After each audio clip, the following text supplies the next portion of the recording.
Okay, so Be'ezras Hashem, we're going to touch upon an inyan in the Rebbe's writings about breathing. Now, for the Rebbe, breath in his kuntresim about derech hayichud and hanhagas hayichud and avoida of meditation and utilizing, physical body to find Hakadosh Baruch Hu. So there's a lot of emphasis on breath, but we'll just take the Rebbe's words for it and we'll see what he writes over here. Avodas Hashem ayidei kavanas haneshimos.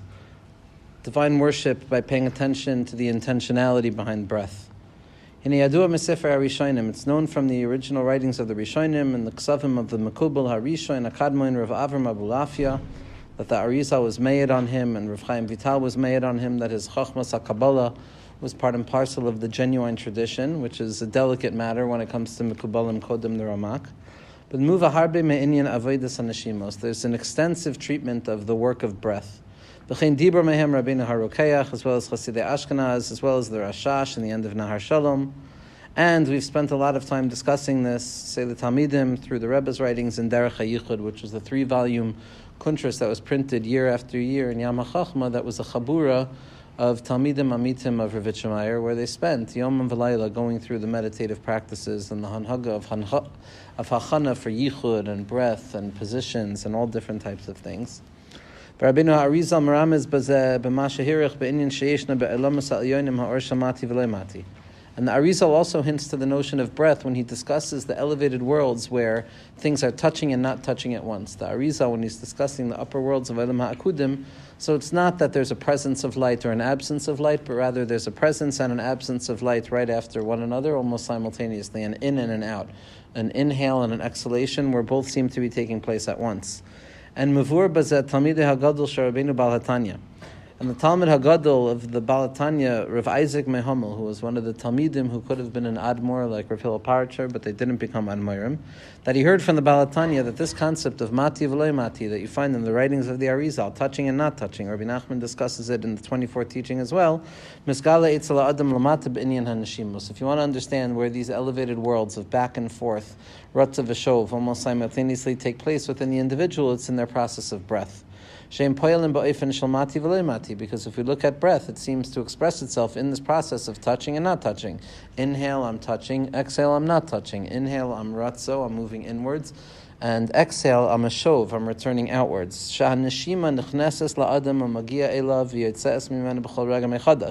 Because breath enters into the individual and moves slowly but surely even deeper into the person's self, and then momentarily afterwards it retreats away from the person and it comes back in each and every moment. On the Sar Hazayar, the Ateres Tzvi, whose yard said it was last week, he says that the Knisa Sanishima V'tziyasa Me'ha'adam Kishura L'Shemos HaKadoshim, that in truth there's even meditations and names of HaKadosh Baruch Hu to think about through the process of breath. That when a person inhales, they think about HaKadosh Baruch Hu's name in its lower expression of Adnos, and the exhalation is associated with the Shem Havaya. And based on this, the Medrash says, Kol Neshama Ta'alka, as the Pasuk in Tehillim says, don't read it Kol Neshama Ta'alka, that every soul serves HaKadosh Baruch Hu, but rather Kol Neshima V'Neshima Tzarech L'Kalis L'Kadosh Baruch Hu. But each and every breath, a person has to praise HaKadosh Baruch Hu. Shet Tzadikim B'chol Neshima V'Neshima Shenachnisim U'Maitziyim. That the tzaddikim and us as well, on every breath that is inhaled and every breath that is exhaled, they make yichud between the shemos of Havaya and Adnos, which is the full culmination. It's the gematria of Amen, it's the gematria of the true yichud. Now, the Rebbe elsewhere speaks about this seemingly strange notion that the Zidichover points out. He says that the inhale process is a focusing on Shem Adnos, that when a person is inhaling, drawing air into themselves, they should pay attention to the notion of Malchus, which is a lower expression of HaKadosh Baruch Hu, and the name that's associated with that is Aleph Daled Nun Yud, more associated with Din, more associated with a secondary expression of HaKadosh Baruch Hu. Masha'in came by the exhale. The exhalation is going to be a focus on Shem Havaya, which is much more of a Heilig identification with HaKadosh Baruch Hu. And the Rebbe asks, Adrabah Ibcha Mistabra. right? If we're aligning inhale and exhale with Ratza V'Shov, then the emergence inwards and the gathering of strength inwards and the inhale inwards, which is a gathering of preparation for the next moment, theoretically would be a much loftier spiritual principle than the exhale, which is just rooted in human exhaustion. So you would assume that the inhale, which is more essential to human experience, would be associated with Shem Havaya, and that the exhale, which is less significant, would be associated with Shem Adnus. But Adrabah Ibcha Mustaber, we find that the inhale is identified with a lower expression, and the exhale is identified with a higher expression. What the Rebbe describes is the secret that Rabbi Nachman describes all the time, that when it comes to being a Ben Adam, it's very often in the thing that is more difficult, or the thing that feels less significant, that we encounter a deeper encounter with HaKadosh Baruch Hu. So yes, the inhale seems like the exciting part of Avodas Hashem, where a person is preparing themselves and getting ready to serve God. That's the Ratzah, that's where I feel alive. And the Shov, the exhale, is going to be something minimal, and it's only a need for me to recapture my breath. But Zak the Rebbe, the awareness of finding HaKadosh Baruch Hu in the Shov, in the retreat away from godliness, in the descent back down to this world and all of its thisness and all of this stuff in this world, that's the place that a person is going to find HaKadosh Baruch Hu in a deeper way. And that's why the exhale has a higher darga than the inhale. This is what Rabbi Nachman says. He says that you shouldn't learn from my Ratzah, you should learn from my Shov. And the Rebbe Rashab says as well that the avodah of Shov, as opposed to Ratzo, is a more significant expression of one's devotion to HaKadosh Baruch Hu, because it's one thing to find Hashem in the state of inhalation, where things are exciting and there's anticipation. It's another thing to find HaKadosh Baruch Hu at the state of exhalation, which is where the spiritual experience is all but over and now you're retreating back into yourself. But it's specifically there at the end of strength, at the expiration of self, that a person has the capacity of revealing more of their connection to HaKadosh Baruch Hu. L'fi Rabbeinu HaAzriel, and in accordance with the Arizal, L'fi Rabbeinu HaArizal, especially in line with the teachings of the Gra, Hari Kol Neshima v'Neshima Oila Ad Choitem HaElyon. Every breath brings us encounter with something referred to as the Choitem HaElyon. We know that there were Oiris in the beginning of creation that came out of Adam Kadmon. There were Oiris of Achap, there were Oiris HaAznayim, there were Oiris HaChoitem and Oiris HaPeh. Akudim, Nekudim, and Berudim as well follow suit. But the Choitem, as we see by Tzadikim, you look at the Rebbe and you see kind of the nose of the Rebbe is one of the most, at least in my humble opinion, is one of the most perfect things on this earth. Right, the Rebbe's nose is. And you saw there was a Maisa with the Balatanya also. Someone just recently told me with regards to tzaddikim and their noses that the Balatanya had needed some sort of kind of work done on his nose, apparently because of some deviation or some brokenness. I don't remember exactly what it was, but when the Balatanya found out that it would be some way of changing the appearance of his nose, he refused to allow them to do any type of medical work. You see also the Rishonim would say, Lebal ha'choitem ani mispalo, that I'm davening to the master of the nose, which is a reference, a way of referring to HaKadosh Baruch Hu, and Mashiach is associated with the sense of the nose. Ruach Hapeinu Mashiach Hashem. We know that in the Chet of Adam Harishon, the only sense that was not nifkam was a sense of smell. We were just talking about Shabbos and Tiveria.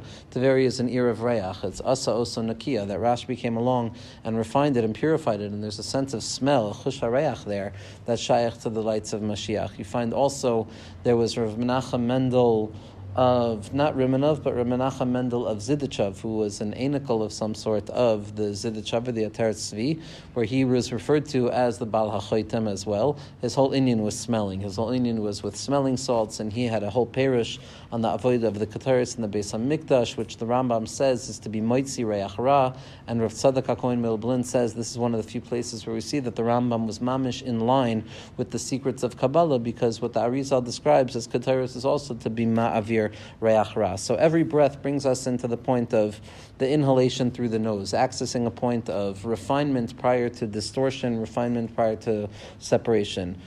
And every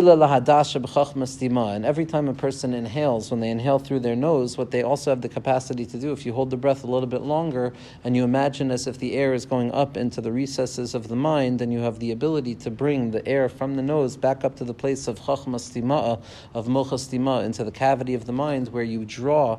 The farther a person draws the inhalation and holds it, what you're doing is you're drawing more of the chayas into you, as if it's preparation for a further expression and a further utilization manifestation of the koyach that a person is bringing into themselves. And there's even a mashmos elsewhere that the neshima itself, the inhale, goes up to a loftier place than even the choitem and even the chachma stima, but rather it goes to a place of avira dachya, the purified columns of air that exists within the brain cavity that the Arizal discusses so often, meaning it takes a person mamish to a place of nothingness, to a place of remembering nothing. And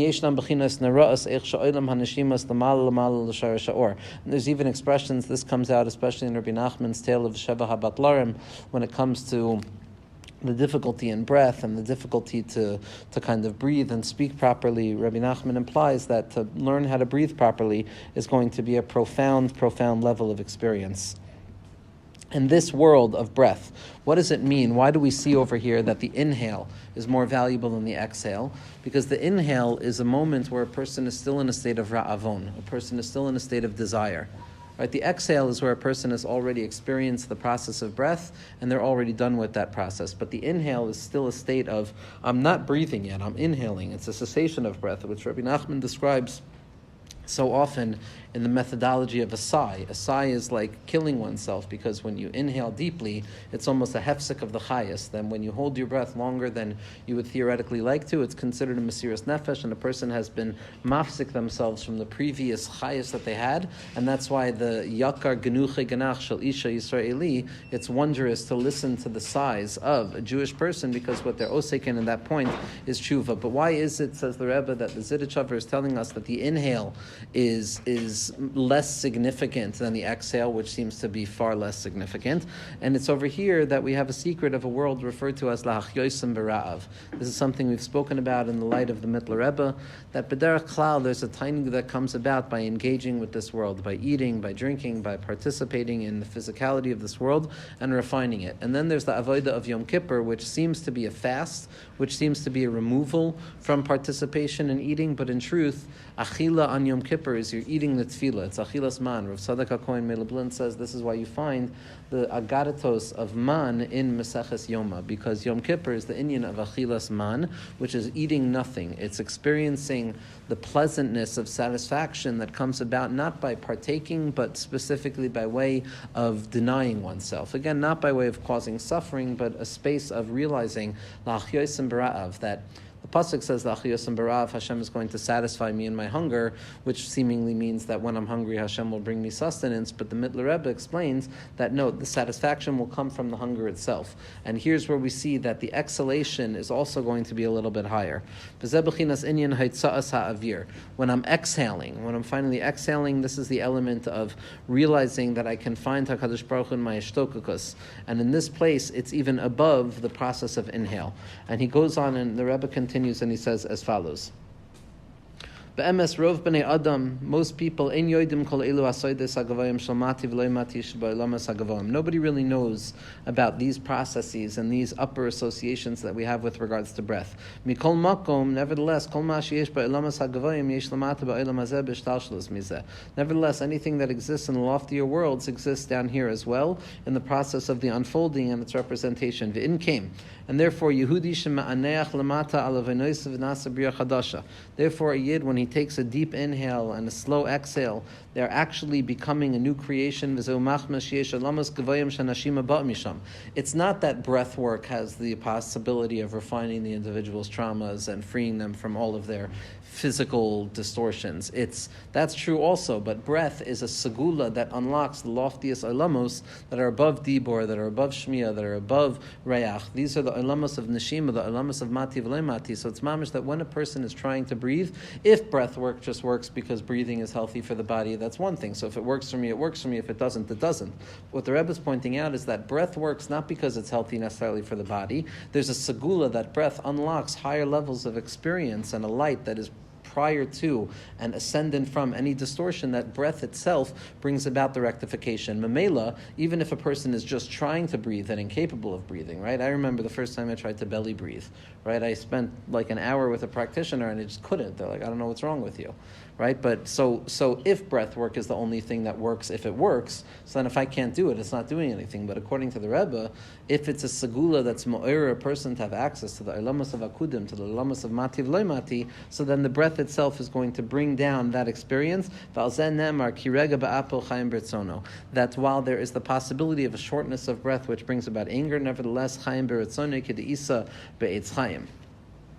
V'chein kasser Rabbeinu Zal, and Rabbeinu Zal writes as well, Rabbi Nachman writes that Kisha Adam roitz lasis tshuva yanich, when a Jew wants to do tshuva, wants to return back to HaKadosh Baruch Hu, they should sigh, va'anacha hu shema'arich hevel b'v'yoso v'yitziyoso, and a sigh is nothing but holding the breath in the process of inhalation and holding the breath in the process of exhalation. Hari avsha kavana mitkayemes gam kein kisha yanich b'pashtus, even though regular breath is also going to be makayem everything we need, ach ba'ofen pnimi yoiter, but in a deeper level, when I take a deep breath, what I'm paying attention to is that I'm entering into a place of yichud. I'm entering into a place through the vehicle of my breath, as well as thinking about all of the names and the identities of what these breaths mean, of accessing a point of kol neshama ta'alukah, kol neshama ta'alukah. And the Rebbe continues and he describes how the breath that takes place is a rejuvenation of the self. And more importantly, this was the Ikar Nukuda of Rabbi Nachman. The Ikar Nukuda of Rabbi Nachman was to teach people how to breathe. It was a Ruach HaPeinu Mashiach Hashem. Rabbi Nachman associated himself with the Inyan of Mashiach. And the Inyan of Mashiach is Taman Makusher to the Inyan of Avir, to the ability to tap back into that place of Man de Nafach Misoicha Nafach, that our neshamos are the breath of HaKadosh Baruch Hu.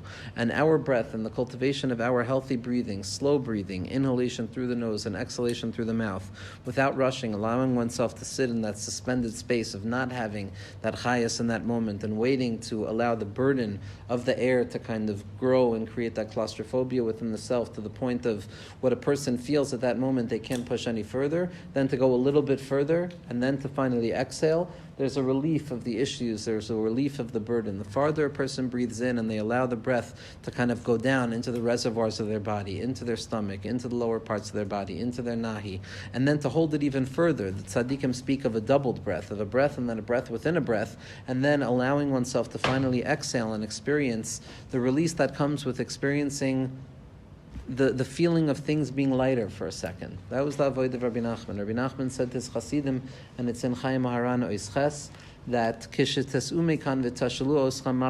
when you leave here, right, your families are going to be upset because becoming to me was not an easy thing. And when you leave here, they're going to ask you, Ma pa'altem, what exactly is it that you've done for yourselves here? Was it worth it? And Rabbi Nachman says, Taimur Ruach, tell them, you want to know what I did there? I learned how to breathe. I learned how to breathe by Rabbeinu. And the breath, it means when a person can breathe a little, our feet get a little bit lighter and we can be ma'oifef in this world.